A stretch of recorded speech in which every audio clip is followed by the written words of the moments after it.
Titu uncle ये जगह आसी किमिया नागुची कोटे जगह पर ये जगह बहुत भल लगुची जगह ना केनागर हां आ एठी हमर वर्तमान पई सुदर्शन महाप्रभु विजय करी रथ उपरको तांको चली छी आउ कोन जगन्नाथ आसनाती आसीबा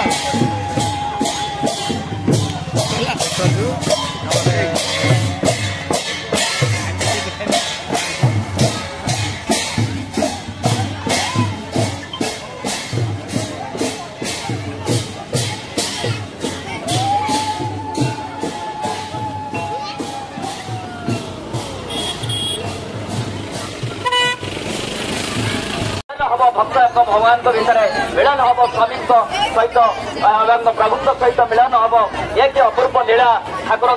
एक जोगाजोग रही आपण मैंने जानते ठाकुर 300 वर्ष पुराणा जो आर इतिहास कहूँ जे षष्ठ कुटीर राजा जे सुरेन्द्र नारायण ये उपस्थित अच्छा छेड़ा पहरा कर समस्त श्रद्धालु भक्त मैंने ये अच्छा आपण मान भावना भितर केते आनंद उल्लास अच्छा हरिबल उड़ाउली टे ठाकुर हरिबल उड़ाउली हाथ टेकी दिंतु चाकरी पाखे हाथ टेकीदेवा सब दुख दूर हो केते कल्पना कर आसी केते मानसिक कर आसी आपणकर संतान आपणकर पुओ आपणकर बोहू आपणकर माँ सब दुख हारुवा सी हूँ बड़ ठाकुर सब जंत्रणा को दूर करुवा सी हूँ बड़ ठाकुर आज ठाकुर पाखे आम अनंत कोटि प्रणिपात करुचु प्रभु आमर जनसमुद्र जो आज आपको अपेक्षा कर समय पर आपणकर यात्रा हम तेणु से सब कल्याण बाड़ी दिंतु ठाकुर सब आपण मानकर कल्याण करंतु आज ये पवित्र तिथि रे आमे आपण मानकर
ଜାଗା ପ୍ରକାର କିଛି ନାହିଁ, ସେଇଠି ତ ମାଟି ପାଖରେ ଜାଗା ଅଛି।